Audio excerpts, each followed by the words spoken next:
It's Thursday, Parshas Chikas Bulak Yitamas Tufshim Paivuv. My name is Gershy Schwarcz, and I'm here to bring you the news of the last 24 hours on Edge. Your daily report of the news of the last 24 hours, powered by Yiddish24, provided to you by The Click. The matzav is a little shaky, what can I tell you? 2 powerful earthquakes have rocked Venezuela, leaving more than 100 people dead, or now up to 164, and almost 1,000 more injured, and the authorities think that the death toll might climb, and because they haven't found everyone yet, they're still under the rubble, and search and rescue teams from all over the world are coming in to help. Even Iran wants to help, yes. The US is making a major claim, but both Israel and Lebanon are rejecting it. President Donald Trump scored a major political victory after the Senate reversed its position on Iran after a screaming match. And IBM unveils a game-changing breakthrough. It said it can now pack massive amounts of AI data onto a surface that's no bigger than a fingernail. That and a lot more on Edge, but before we do this, I think you have to sacrifice quality to get a fair price today.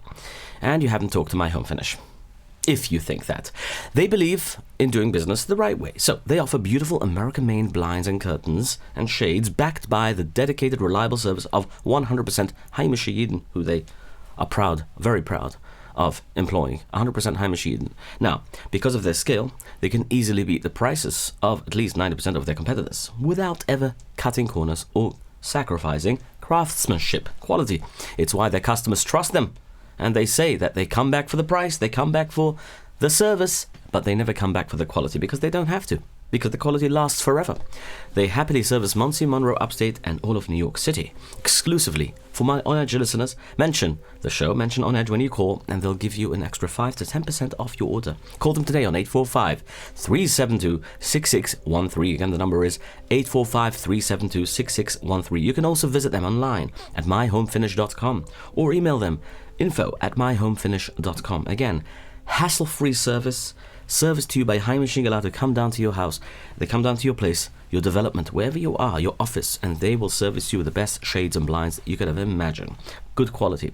Venezuela was just hit by one of the worst, not just one, but 2 of the worst earthquakes in a century. At least 164 people are now dead and 971 are injured. The death toll went up quickly from an initial account of 32 dead and 700 injured at first, and officials fear thousands more could be dead. Experts say this was a double earthquake event. This means that 2 major earthquakes hit one right after the other. The first quake was measured at a magnitude of 7.1 to 7.2 and struck deep underground. And just 45 seconds later, a massive 7.5 magnitude quake hit much closer to the surface. The center of the disaster was near the coastal city of Moron, now about 100 miles west from the capital city of Caracas. The violent shaking was felt by millions of people, causing massive landslides and triggering tsunami warnings along the coast. In Caracas, 4 buildings collapsed in the Chacao neighborhood, and several others collapsed in the San Bernardino district. Along the northern coast of La Guaira, I think it's got La Guaira, fishermen watched massive clouds of dust bury the shorelines. Buildings crumbled and broken gas lines sparked fires. And at the whole international airport, by the way, in Maquita, I don't know how to pronounce this name, I'm sorry about this, I think it's Maquatia, the power was cut off and the terminals obviously shook violently. The acting president of Venezuela, Delcy Rodriguez, has declared a state of emergency and sent search and rescue teams to the hardest hit areas. Rescue workers and search dogs are now looking for survivors under the broken concrete. Little kids are coming out from there. It's so sad to watch. Workers can hear the voices of trapped people calling and crying from underneath the debris. It's terrible. President Trump expressed his condolences, and he wrote on Truth Social, he said, "The USA stands ready and willing and able to help. I have instructed all agencies of our government to get ready to move quickly, and we will be there for our new and great friends." The State Department is preparing to send search and rescue teams and medical aid to work with the temporary Venezuelan government. And this is where the US and Iran seem to agree.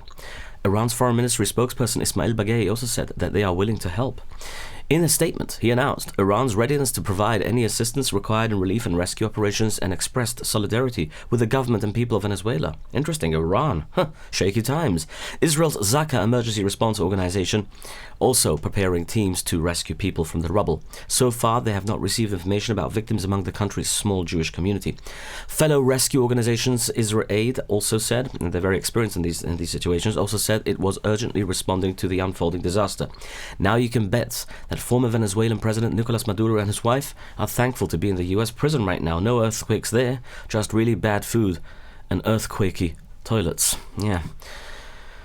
Sad times. Anyway, US President Donald J. Trump defended his plan to stop some of the financial punishments against Iran, financial punishments and sanctions. Trump said that Iran promised not to charge extra fees or insurance money to ships passing through the Strait of Hormuz, but the Iranian Revolutionary Guard Navy said that ships can only pass through if they ask permission first.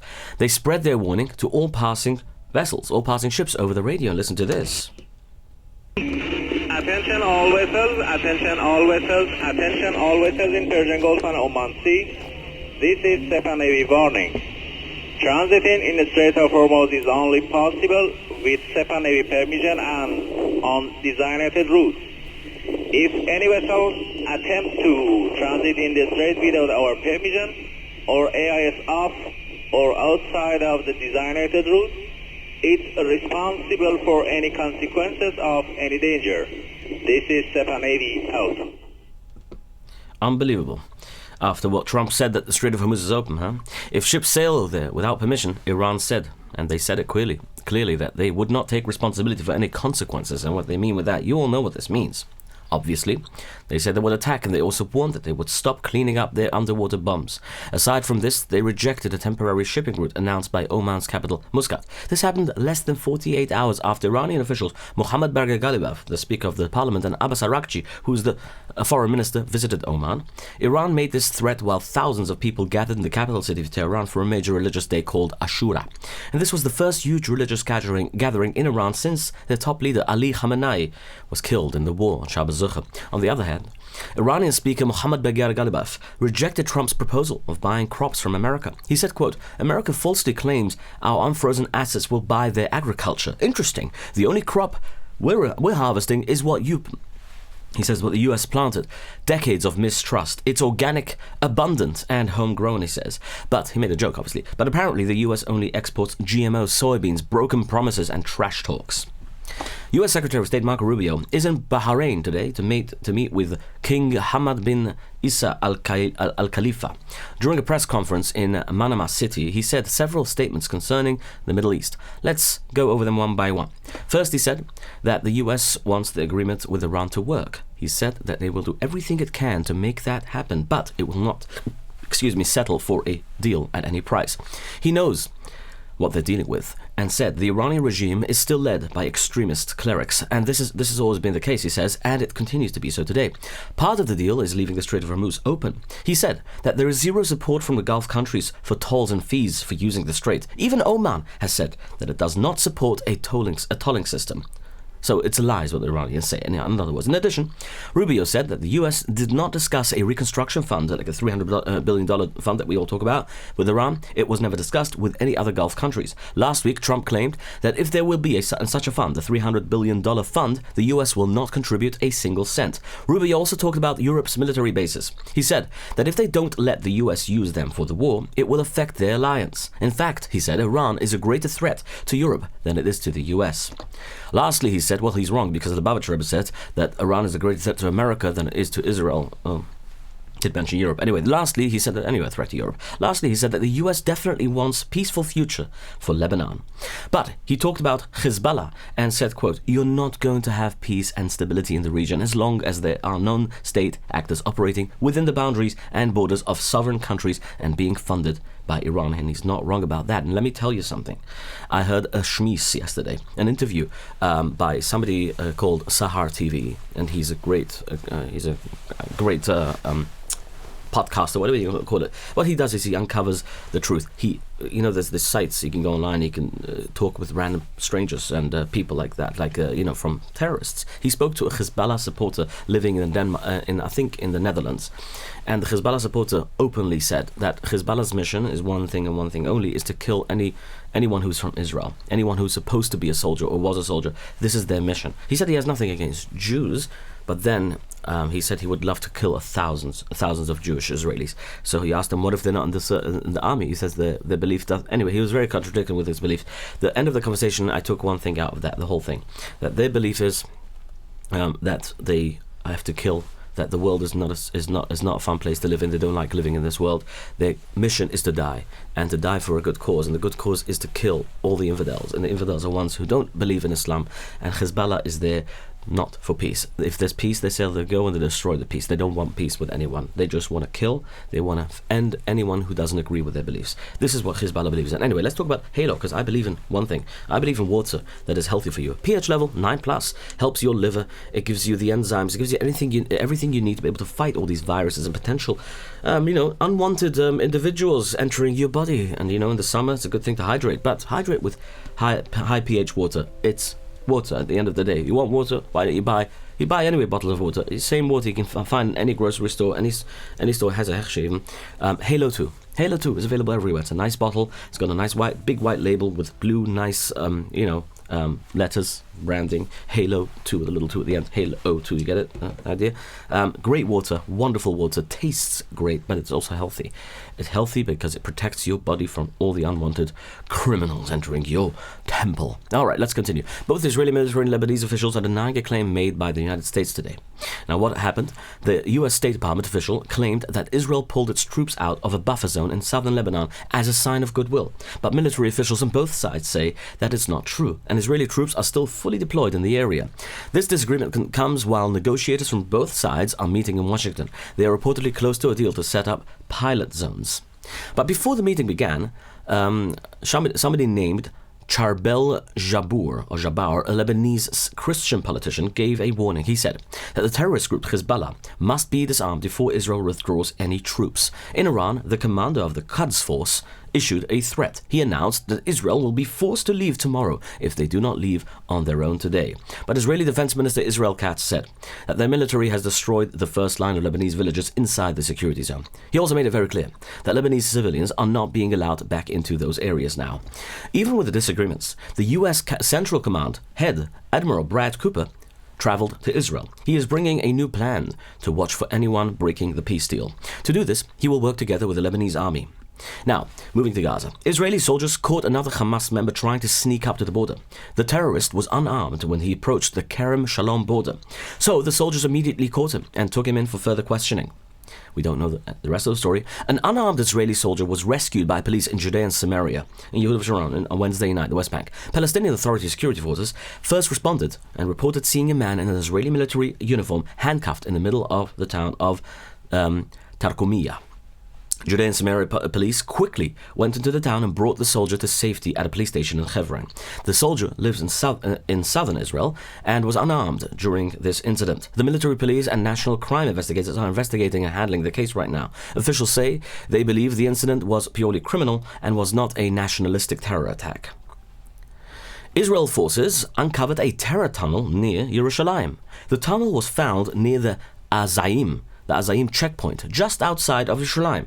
It was dug from inside Palestinian Authority territory. Now heading toward Israel, it went down at about 80 feet. They uncovered it. Police say it was dug recently, and they believe it was meant for terror attacks and for smuggling people into Yerushalayim, into Israel. Inside, they found digging tools, gloves, even face masks, and water bottles. Fresh. Using DNA from the scene, police arrested two men in their 30s. One from the Arab village of Azariah, and about 2 miles from Yerushalayim, and one from eastern Jerusalem. How terrible, huh? Okay, let's talk about the next story, shall we? An Israeli military reservist was killed and another soldier was injured in southern Lebanon. Their military fuel tanker rolled over accidentally. The military identified the soldier who died as 32-year-old Basil Swaid from the northern Druze Arab town of Pekian. He served as a driver in the 75th Battalion of the 7th Armored Brigade. A new political poll in Israel shows rising support for the right-wing parties. If elections were held today, the ruling Likud party, which is Netanyahu, would have 24 seats. This would make them the largest in the Knesset and possibly the winner. The rival Yashar party is close behind with between 20 and 22 seats. At the same time, support is falling for the Beyachad alliance, you remember, from Naftali Bennett, which is currently expected to win only 15 seats. So they're losing, kind of. Following the massive protests about the Gzeiras Hagiyos, former chief rabbi of Rishon LeZion, Rabbi Yitzchak Yosef, released an audio message. He strongly criticized the government for arresting 48 yeshiva bocharim. United Torah Judaism leader Yitzchak Goldknopf said that his party will demand real guarantees in any future government talks. Now, this is he no longer believes in the promises of Prime Minister Benjamin Netanyahu, who said he will protect the yeshiva bocharim. Following the massive protests, the Israeli tax authority is preparing a plan to strip tax-exempt statuses from Haredi non-profit organizations. This is terrible. The plan targets organizations that fund yeshivas whose students do not go into the army. Officials say this move could cost yeshivas tens of millions of dollars. In Manhattan, right now, the Keren Olam HaTorah held a major dinner led by Reb Moshe Hillel Hirsch Shlita. This event marked the end of a 3-week trip that raised tens of millions of dollars to support the yeshivas in Israel. And they want to punish them by taxing them. Unbelievable how far they can go. Turkish President Tayyip Erdogan said that Trump may soon have a one-on-one meeting with him in Turkey. This announcement comes after Trump said yes to selling war engines, plane engines to Turkey. One of these could be the F-35 program as well. The particular plane is very special, the F-35. Why? Because it combines stealth, sensor fusion, and undetectable weapons. Instead of just fighting, the F-35 gathers large amounts of battlefield data. Then it shares that data with other aircrafts and ships and ground forces. Even though the sale is under review, President Trump has ordered a close check on the plane deal. Just to make sure Turkey follows all of America's legal rules, Vice President J.D. Vance also said that they are looking into how Turkey can get these jets. In other words, if they are eligible even to get these jets. Trump also said that Erdogan is a very good friend, and he will attend the meeting as a sign of respect. He also shared that he stopped Erdogan from joining the war on Iran's side because they will take Iran's side. And in one of the interviews, a reporter asked if the warplanes could be Trump's gift bag when he arrives. He replied, "I think so, yeah." The answer is yes when you talk about YS Capital Group, 718-831-2168. They will always be there for you when you need a loan and with no closing costs. So why even bother with others when you can go to YS Capital Group and get your loan for an investment? YS Capital Group, 718-831-2168. US President Donald J. Trump won a major victory in the Senate after a dramatic political turnaround.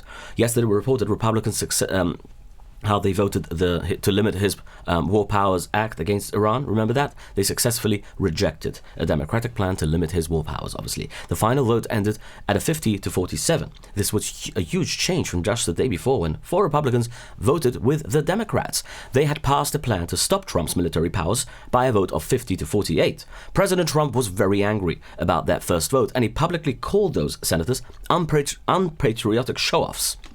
The anger quickly spread to a private lunch for Republican senators yesterday.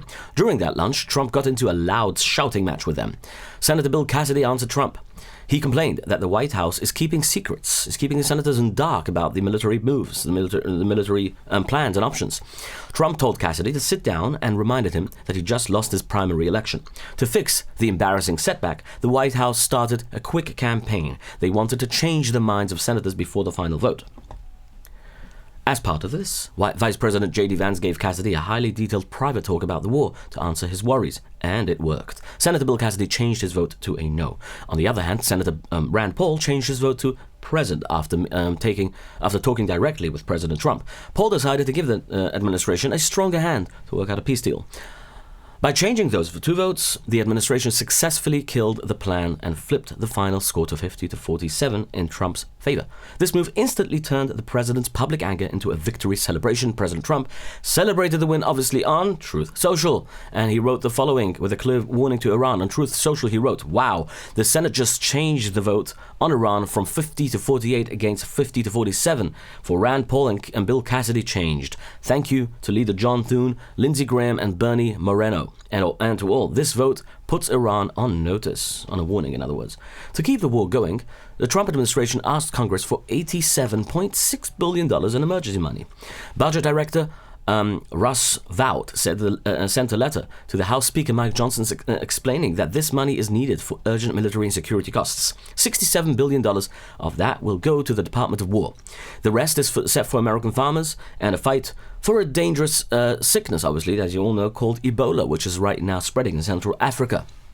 But Senator Patty Morey, the lead Democrat on the Money Committee, says she will not just hand over the cash without looking at every single detail. At the same time, President Trump is facing pushback from a group of Republican senators who want to follow old Senate rules instead of doing what the president wants. Now, senators who are leaving office soon, like Mitch McConnell and Tom Tillis, are right now refusing to help Trump end the filibuster. Filibuster is a rule that lets senators block votes, right? Senate Majority Leader John Thune told the president directly that he simply does not have the votes to get rid of this rule. President Trump is also trying to get rid of the blue slips rule, which lets senators block judges picked for their home states. The political fight just slowed down the process of appointing leaders, including delay of Jay Clayton. This bill left Pulte, who is right now serving as the temporary chief of intelligence, in his position. Meanwhile, a federal judge has blocked major parts of President Trump's new voting rules. The judge threw out a rule that would have forced voters to show proof that they are citizens before even registering to vote. In response, President Trump blocked a housing bill that both political parties had agreed on, and it was ready for his signature, but he didn't want to sign it. The president says he will not sign it until Congress passes the Save America Act law to require proof of citizenship for voters. President Trump officially kicked off the America 250 celebration on National Mall in Washington, D.C. The event starts as a series of celebrations for the 250th anniversary of the United States. President Trump turned the official event into a campaign-style rally, comparing his own political movement to the American Revolution. A kickoff opened the Great American State Fair, which includes massive rides, exhibits from different states. The celebration also featured a flyover by B-2 stealth bomber jets, which he loves doing. New York City's Mamdani is urging the U.S. to model its immigration approach on Islamic values. The story of the Hijrah reminds us that Prophet Muhammad ﷺ was a stranger too, who fled Mecca and was welcomed in Medina. Surah An-Nahl 1642 tells us, "As for those who immigrated in the cause of Allah after being persecuted, we will surely bless them with a good home in this world." Or, as the Prophet Muhammad ﷺ said, Islam began as something strange and will go back to being strange. Verstehst? This is not coming from Iran or from, Iraq or any of these places. It's coming from New York City, your home, where most of you live, some of you exactly. In a speech, he said, quote, "As for those who immigrated in the cause of Allah after being persecuted, we will surely bless them with a good home. Arrive Express will surely bless you with a good taxi ride if you book them today on 845-622-1111. Or if you call Palm Tree Department in Monroe, KJ, Palm Tree now, 845-254-1111. That's Arrive Express. And Tehran is angrily accusing NATO of helping the United States and Israel in the war against Iran. This comes after NATO's chief, Mark Rutte, admitted on Fox News that allies have been helping with the war. Rutte said that the country after country has made their bases available for Operation Epic Fury, the American military operation in Iran, for those who don't remember. He revealed that 500 US planes took off from American bases in Italy to support this operation. He also said that Romania cut down on commercial flights so their airports could be used for refueling tankers. Rutte made these comments after President Donald J. Trump told him yesterday that he was let down by NATO allies who didn't want to back the war.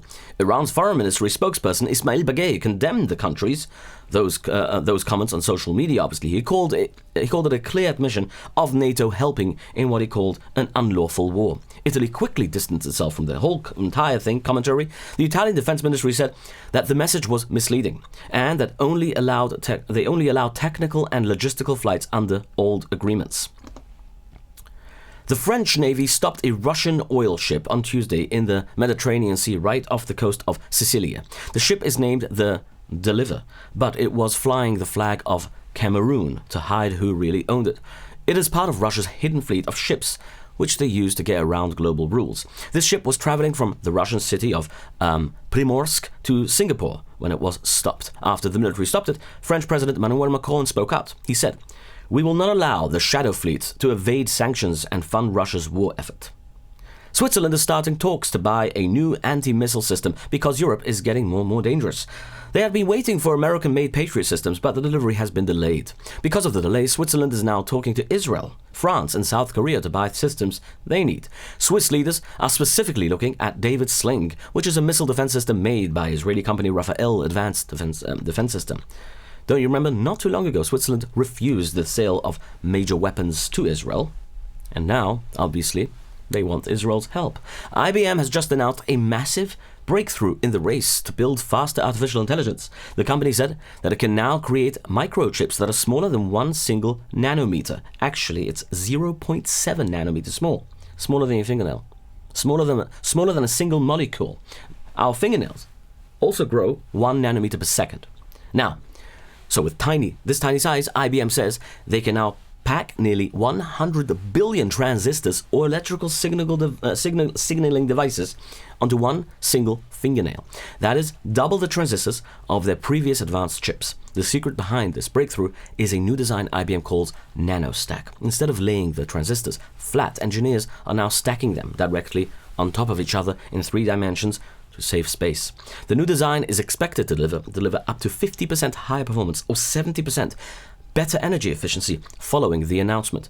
IBM stock went up. Let's talk about Protobyte. 347-354-1237. proto-byte.com.